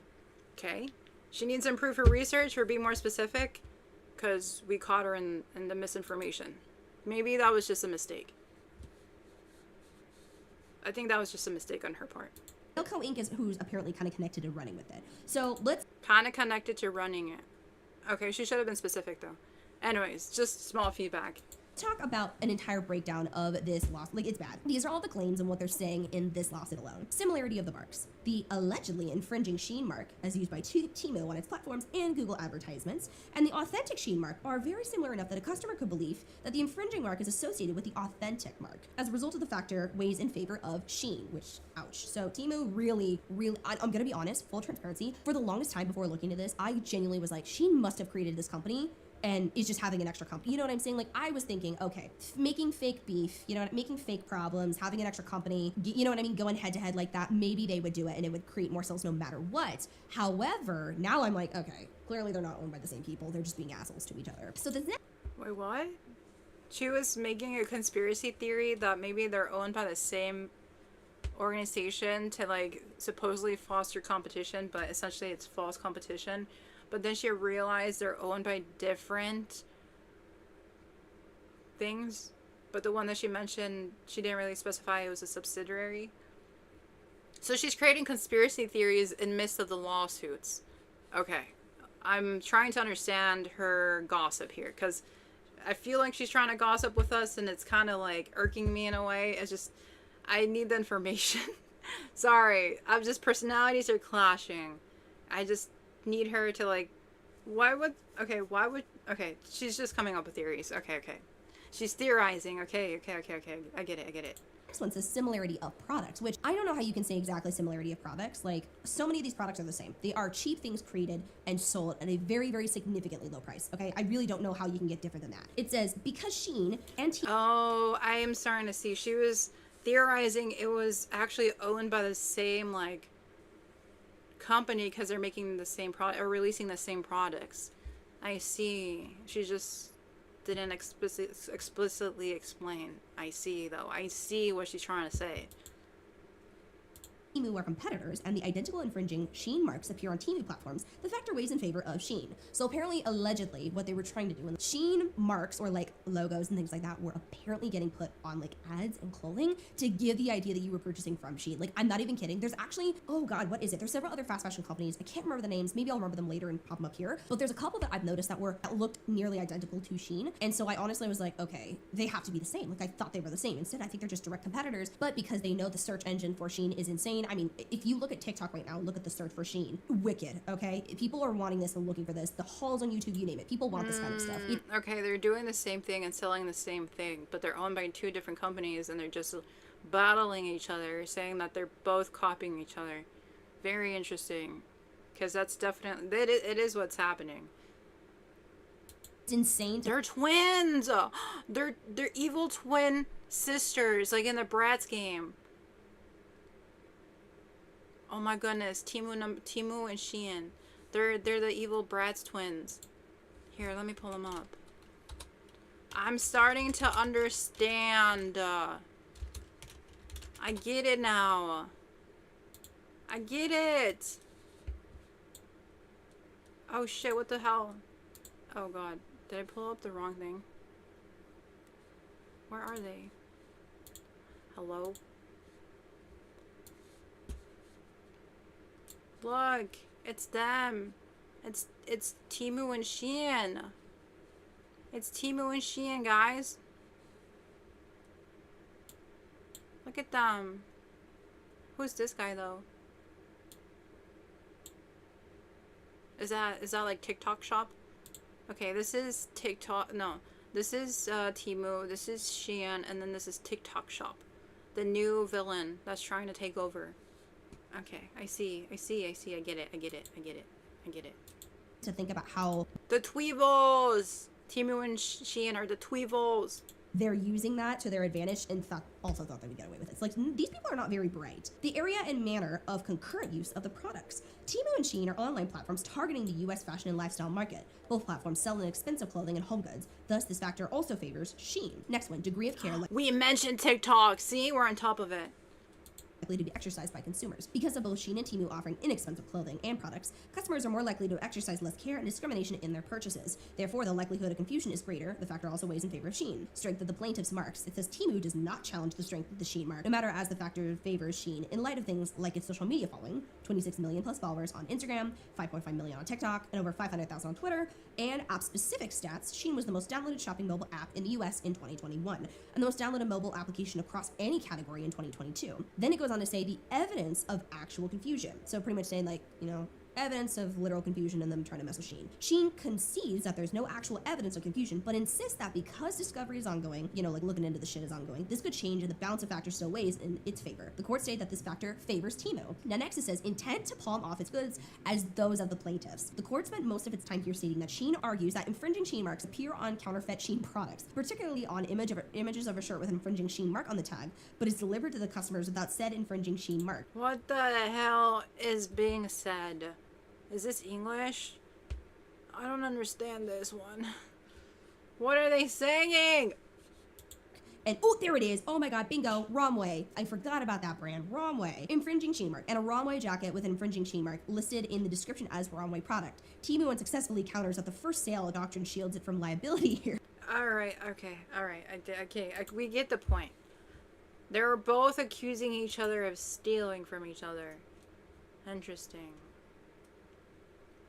To stifle competition. Huh.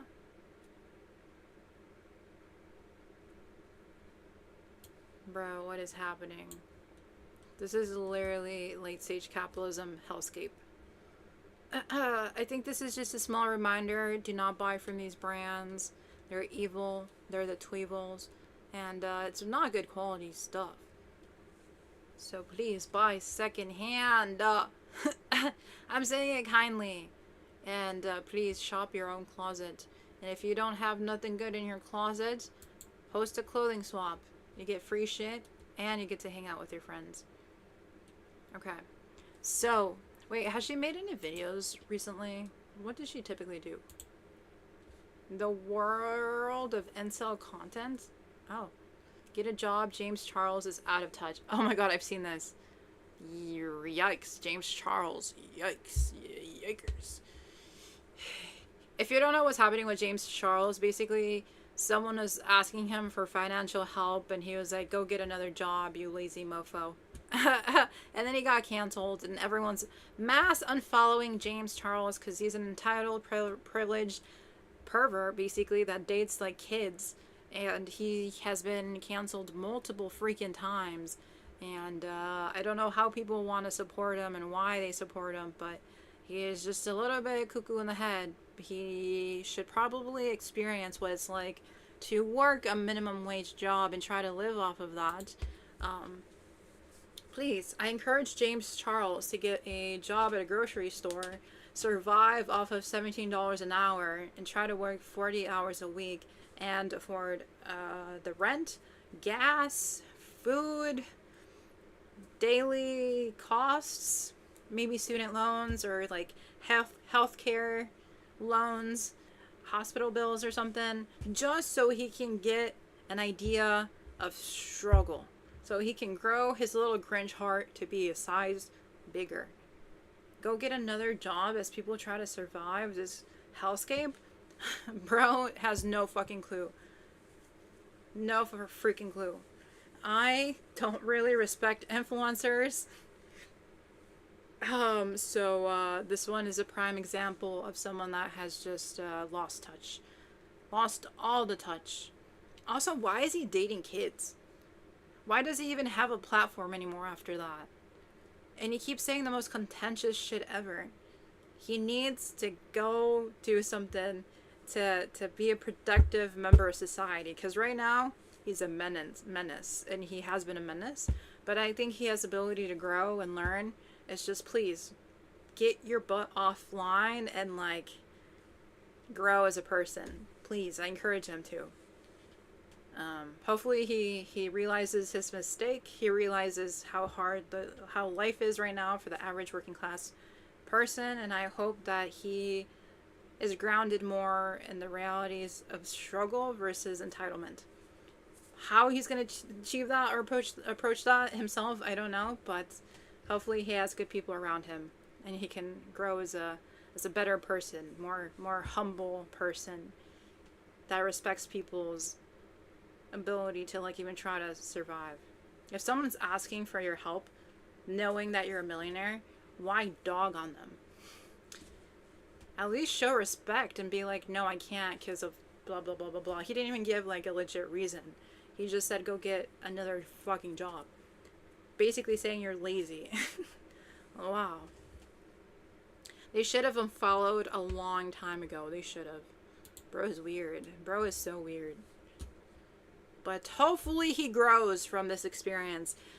Historically, it's been proven that he has not grown from his errors, but I hope that he too can grow from his errors once more. I will not give up on his inherent goodness. There is goodness left in him. Hopefully he finds it. Hopefully he finds his way towards it.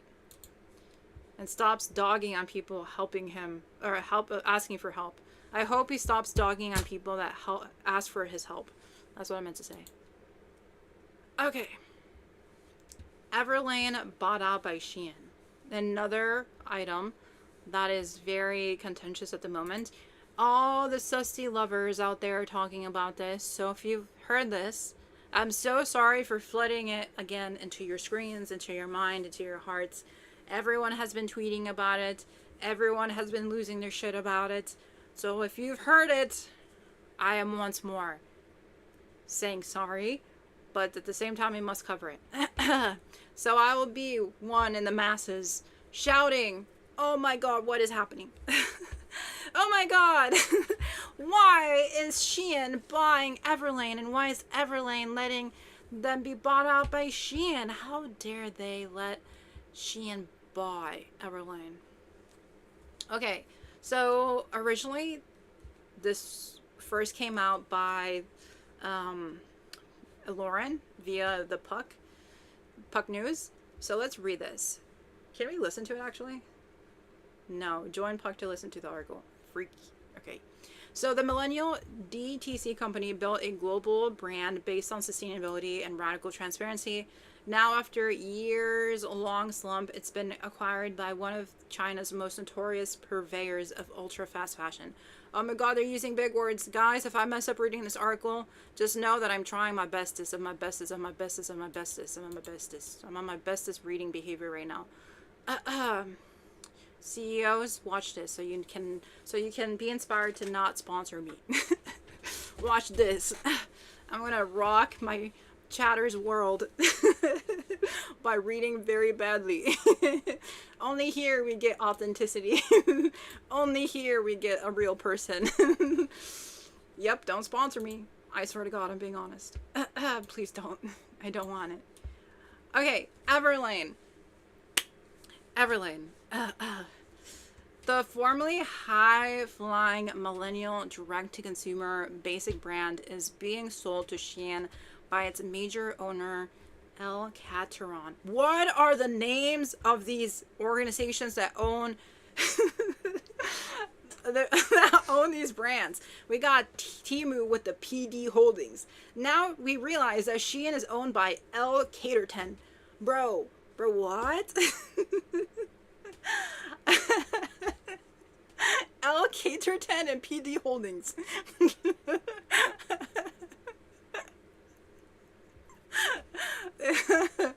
Oh my goodness, I can't. The deal. Oh The deal, which values the company at $100 million, was approved by the board on Saturday, according to a person with direct knowledge.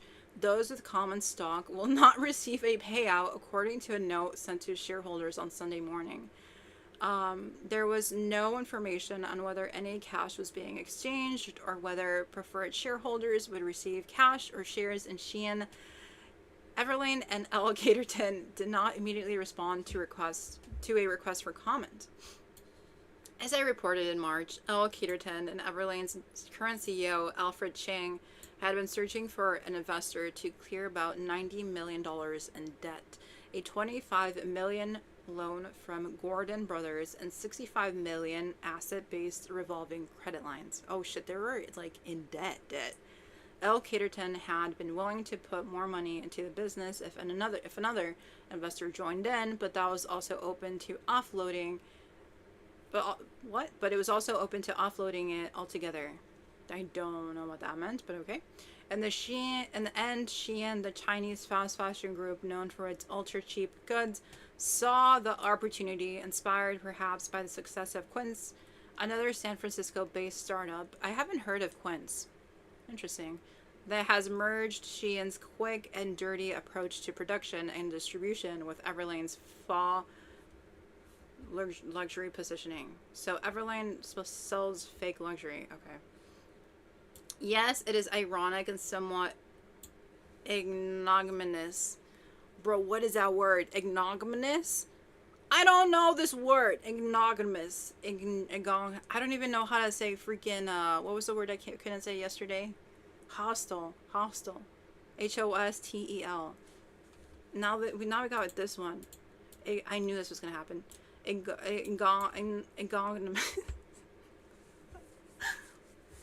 Whatever. Which was founded on the altruistic principle of sustainability and radical transparency when it came to everything from its factories to its pricing. In its early years, EVERLANE made a play to become a next generation Gap, selling essentials at a fraction of the usual price with more integrity. But with the rise of Uniqlo and Amazon and later Quincy, fashion basics became commoditized. Meanwhile, EVERLANE struggled to find its place in the market post-pandemic. In late 2020, Elle Caterton took a minority stake in the business. So SHEIN has already been involved. It's just no one realized. So everyone being like, oh my god, how dare they? Bro, they've been in this shit. They've been involved in EVERLANE. We've just been blind. This is what I'm saying. We have to be so crucial, so locked in to like know every freaking detail, because it's been happening. We've just been blindsided this whole time because we just didn't know. It's been happening. It's been happening. No. They've had a minority stake in the business, and founder Michael Preisman and its marketing secret weapon Alexandra Spunt exited soon thereafter. They lost their values. They sold out back in 2020. Just no one really talked about it. A new team at Elle Caterton took over management, and attempts to reposition the business to better compete with the likes of Theory and Frankie Shop failed. Despite a strong start back in the early 2010s, when disclosing why a piece of clothing cost what it did felt novel and disarmingly honest, EVERLANE never quite found product market fit. Would have worked better if Preisman had stuck around full time and product began to live up to the promise, perhaps, but as it turns out, the brand was enough of a mout, especially for cheap basics that can be replicated anywhere. In ways, that's SHEIN's value proposition without all the virtue signaling. Okay, I don't know what she just said, but it seems like she said something. I don't know what she said. It's like poetry. The mout, especially for cheap basics that can be replaced anywhere.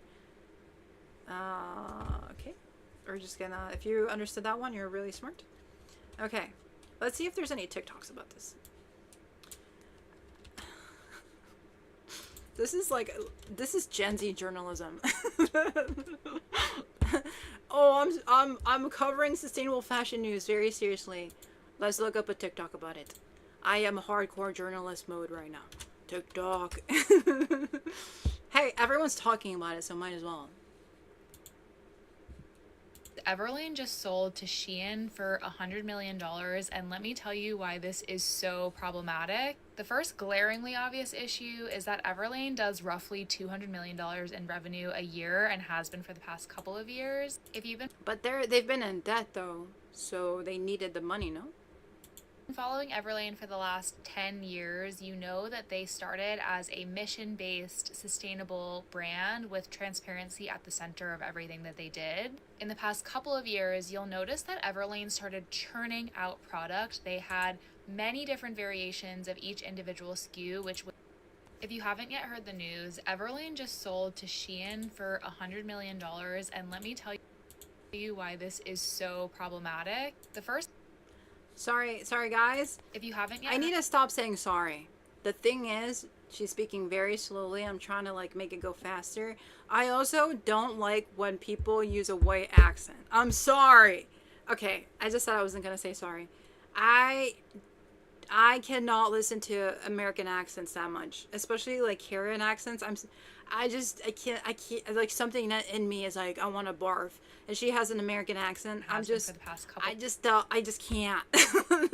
I just can't with the Karen accents. So I'm trying to listen. Believe me. Just speed it up. With transparency We need to speed it up. Hold for 2x. Does that work on PC?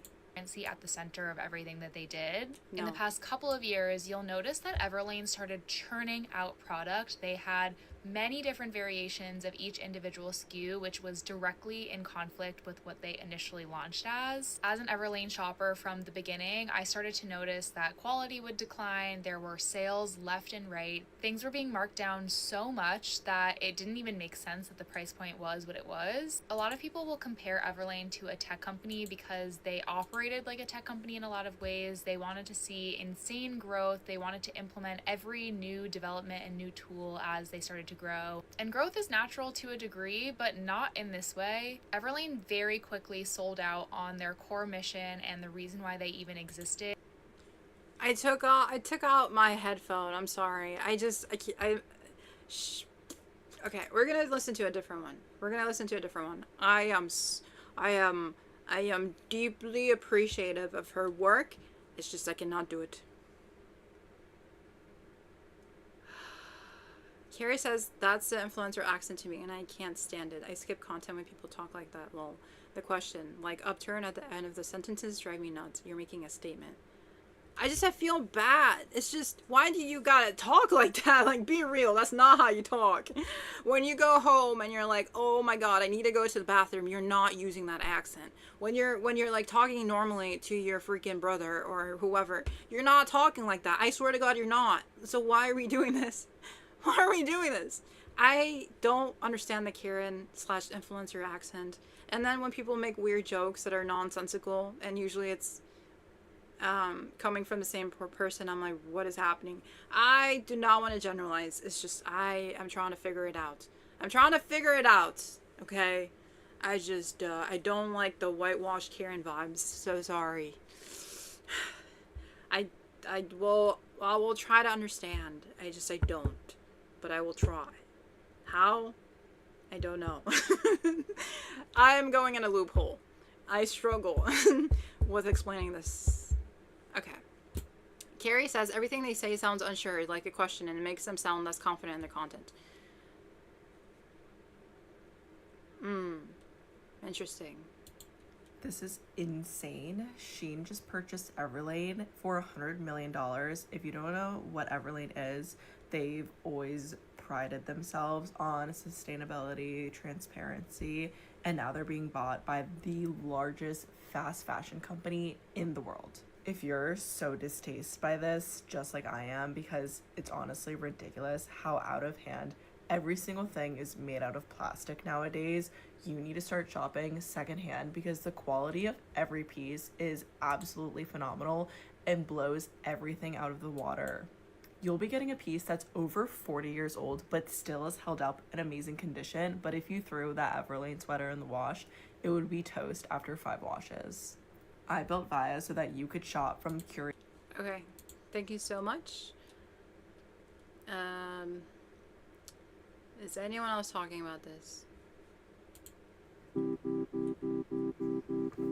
EVERLANE is cooked. They sold to SHEIN, but SHEIN has been involved in EVERLANE. Are there any ethical brands you'll shop from instead, and what makes them ethical? No gatekeeping. Ellen Fisher, someone commented. Interesting. Reaffirms my goal of just thrifting everything. It says Orange 7M3. Consignment is my answer, someone else says. Packed. I haven't heard of Packed. What else? Relay. Okay, the consequences that I'm seeing here is that a lot of consumers, because they're maybe one, misinformed, or two, disillusioned, or both, are starting to lose faith in the concept of sustainable fashion brands based on the emergence of SHEIN buying EVERLANE. But SHEIN has been involved in EVERLANE's operations. It's just it's not been made as explicit or is not known. So they've taken the generalization of like, oh, fast fashion has bought a sustainable fashion company. So now what sustainable fashion company or sustainable fashion org do we actually support? Who can I trust? That's what they're asking. Who can I trust? Can I have hope in this world? Yes, you can have hope in this world. There's a lot of major local brands, not major local brands. There's a lot of brands trying to do good, but they're usually local and small. So I would go into your city and research who's doing sustainable collections on a local level if you really want to support or buy specifically from sustainable fashion brands. But like the most sustainable thing you can do is buy from your closet, and to remove yourself from the idea that you have to buy yourself in to sustainability in general. Like, the most sustainable thing you'll ever buy is used. We don't have to go to a major brand or a local brand, but if you want to, that's an option, obviously, but buy used. We have 6 generations worth of clothing already existing out there.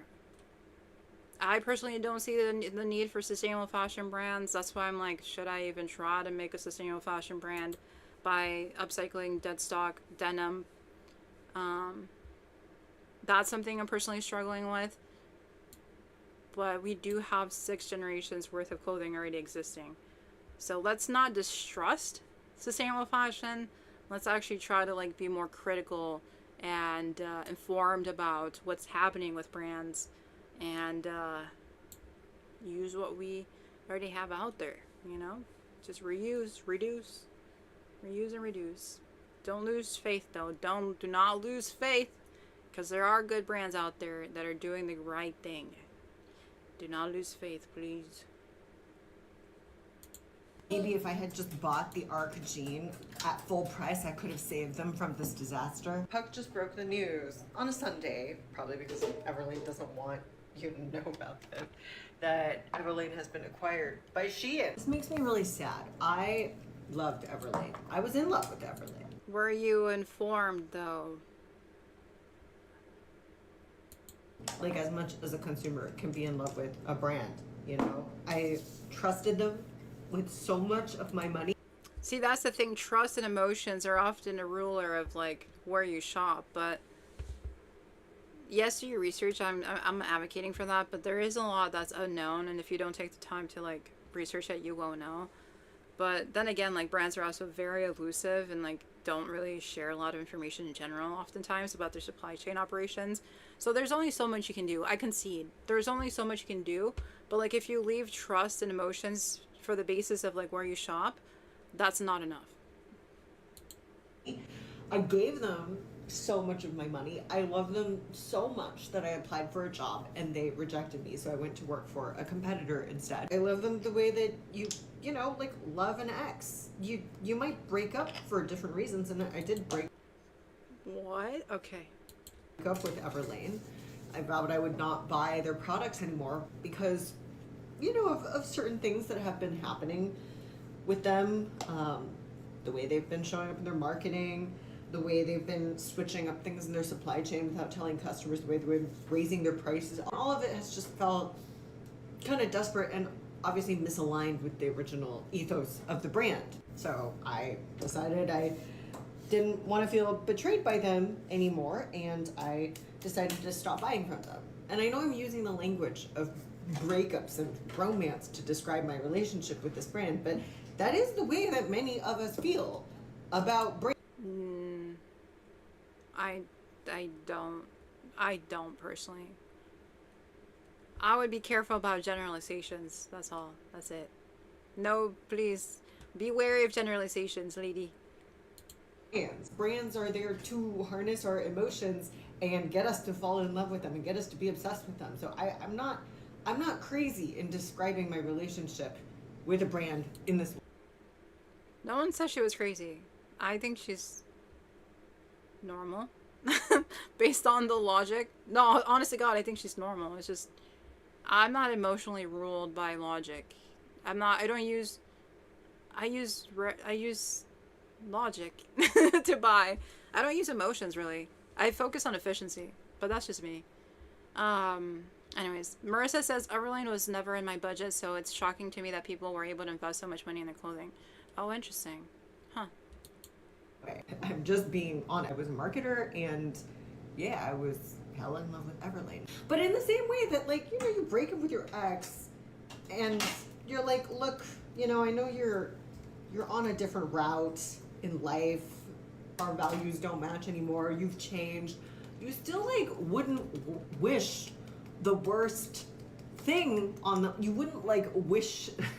You wouldn't wish total ill of them. You still want the best for them. You still want them to, like, find themselves and be okay and, like, go to therapy. You don't want them to go off on a bender and have a whole life-destroying midlife crisis. Like, so the fact that Everlane is getting acquired by SHEIN is just...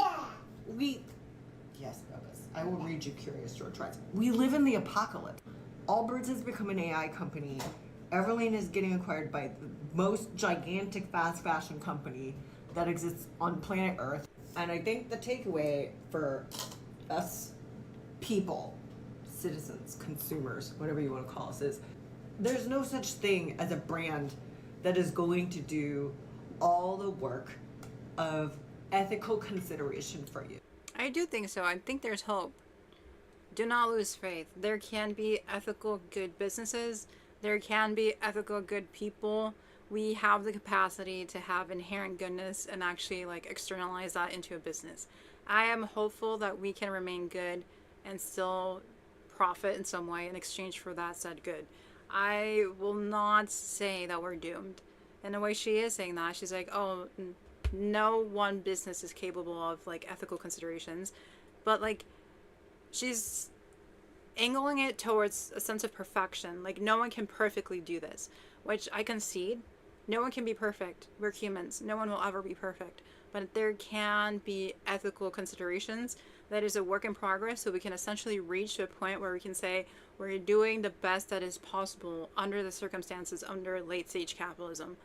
But the framing is quite difficult to understand, and it feels more of a disillusionment based on the narrative of exes and apocalyptic stuff and midlife crises and trust and feelings. Like, she's coming from her own personal biases, and she seems like a very lovely, emotional woman that's very concerned, maybe very much disillusioned, but we must know that life is very much a progress.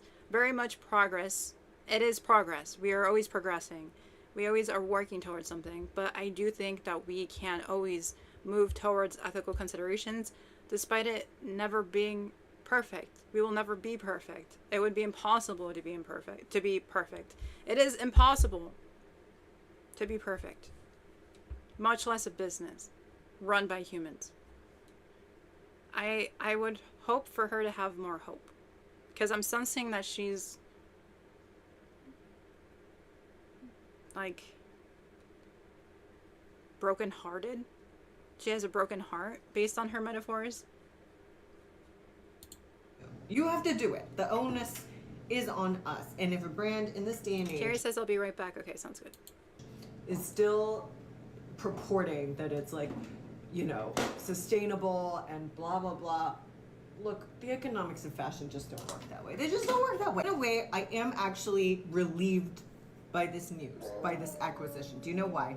It's kind of like, you know, when you split up with your ex, and, you know, maybe your ex is like, I'll go to therapy, I'm gonna figure some stuff out. He starts wearing, I don't know, he starts wearing Bodhi. He starts, you know, working on himself.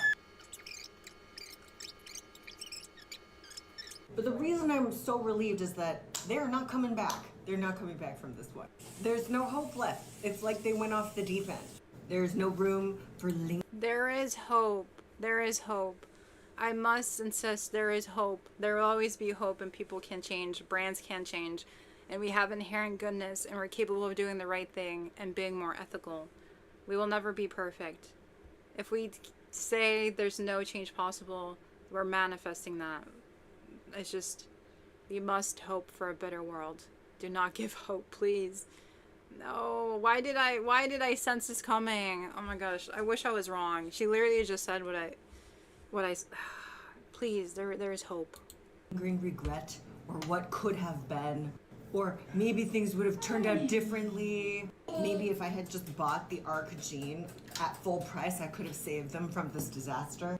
This is the equivalent of looking at your ex's Instagram and seeing that they moved to Miami and bought a Maserati. And Okay, let's see. Is there a different perspective? SHEIN just bought EVERLANE for $100 million, which is actually insane, but let me tell you why. EVERLANE built its entire identity on sustainability and radical transparency. They literally call themselves the antidote to fast fashion. And they just got acquired by the most fast fashion company on the planet. EVERLANE had roughly $90 million in debt. Their owner, Al Catterton, wanted out, and they tried to find new investors but couldn't. So SHEIN stepped in at about $100 million. It's not a big number, it's a distress sale. But why is EVERLANE struggling in the first place? Because of brands like Quince. Quince is a D2C brand that goes direct from manufacturer to consumer, no middleman. A cashmere sweater that EVERLANE sells for $158, Quince sells it for $50 for the same quality. And that model is working. They just hit over $1 billion in revenue in 2025 and are now What is happening? Valued at over $10 billion. The reason Quince works is worth understanding. It sells staples. Wait, so she's justifying Quince as a good fast fashion example and is blaming EVERLANE for not being like Quince, and that's why they struggled. So she's essentially in favor of fast fashion. She's not in support of EVERLANE. She's not in support of SHEIN. She's in support of Quince. Quince? I think that's how you say it. Interesting. So she's a fast fashion proponent. Oh, because they sell staples of good quality items, right? Cashmere sweater, a linen shirt. Staples don't need a new design every 2 weeks. That means lower cost of operations and higher margin. So she's focused on efficiency and good quality products that are competitive in face of competition. So she's essentially saying that sustainable fashion is not a competitive angle. And SHEIN's model is the opposite. Their model is for trends. They add 2,000 new SKUs every single day. They're on a 3-day design to production cycle. They hit $38 billion in revenue in 2025, growing 19% year over year. Sounds crazy, right? But that growth is decelerating sharply, down from 43%. So she doesn't think SHEIN is a good brand to support because they're not financially sound, because they're selling cheap stuff. So it's not about the labor rights, it's not about the issues, it's more so that they're failing and making money consistently. So she's seeing them as a failure, and they should ramp up to be more like Quincy, who's actually growing at a good pace. Interesting, huh? And in 2023 to around 19% in 2024. Closure of the $800 de minimis loophole means China to US packages now get taxed. So traffic dropped, profits fell 40% year over year to $1 billion. SHEIN's valuation has gone from $100 billion in 2022 to around $30 billion, which is roughly a 70% drop in just 3 years. The question nobody can answer right now: does SHEIN let EVERLANE run independently, hoping the credibility survives the acquisition? Or does it... So she's saying SHEIN is screwing themselves up Shein is screwing themselves over for buying a sustainable fashion brand because they're in debt, and they've shown consistently they can't make money. So her concern is like not about sustainability, not about ethics, none of that. It's about capitalism and their success in profit measures. So she's a capitalist. She's essentially a capitalist. She's hella capitalist. Okay, I was not expecting this angle. Okay, alright. Alright, she does not care about ethics and sustainability, it seems like. Interesting. Okay. Marissa says, I like your take of choosing to support local small businesses if you're going to buy new. I really don't think with the goal of continuous growth, large companies can ever operate ethically. I wish they can. I'm optimistic like that. What if we can have large ethical companies? What would that look like? Can we imagine it?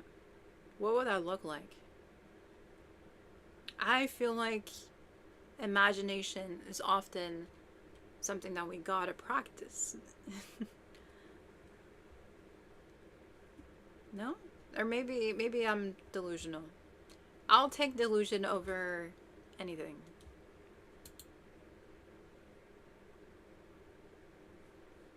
I should know better though. Imagine like a cooperative of artisans. What actually defines the large companies as well, you know? But imagine like a network of artisans across Latin America, all connected together and selling to consumers. And that way, because they're reaching such a broad audience, they're able to make a lot of money.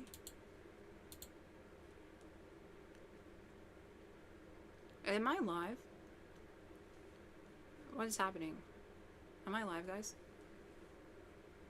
Dude. The ops are watching me. The ops. I'm live, I think. 2 hours, 29 seconds. Can someone confirm I'm still live? Hello? Am I live on YouTube? Yeah, I'm live on YouTube. Twitch? Why is that not... It's not loading on Twitch. Oh, okay. It's not loading. Give me 1 second, guys. I feel like the definition of large company is something that we can break down to. But there's always solutions where we can share resources and survive under capitalism. And still, it can still be a large org. Wait, I don't know what I'm saying. Give me a second. Why is Twitch not working? Hello? What if I share my... No, I don't want to share my loading stream. Well, if it's working, do I really need to see myself in the... Oh, stream manager. It's glitching. One moment, guys. Oh my god, the ops are coming. The ops are coming. YouTube is working fine. Twitch, please. I am on your side. I beg. I beg of you. I am a good girl. I love... Okay, you know what? I love capitalism. I love monopolies. I love large, big bucks. I love AI. I love polluted rivers. I love foggy skies that kill local BIPOC communities and gives them cancer. And I love low income oppression. Please, please, I beg of you, bring me back. I've shown that I'm worthy of Twitch now. Have I not? I fit in now. Hello? Also, disclaimer, I did not mean any of that. I was just trying to get Twitch back on my side. Knowing them, they will like that. But hey. Let me reload. Hello? Why is it not working? Why is it just loading like this? I'm gonna close some tabs to see if that helps. Okay, closing tabs. Is that working? My internet's on full mode too. Like I have a lot of internet. What? It's just Twitch is not loading on my freaking thing. Let me pull it up on my On my laptop then. Or on my phone. Let me pull it up on my phone. Why? Dude, yesterday everything was not working with my tech. Momentary pause. Oh, now I can see the view count. I don't like that.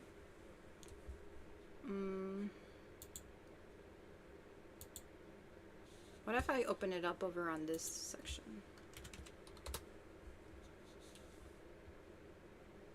No? No, it's not even doing anything. What? That's so weird. Every website is working except for Twitch. Hello? Hello? My PC I don't think is working. Nothing is pulling up. Is this working?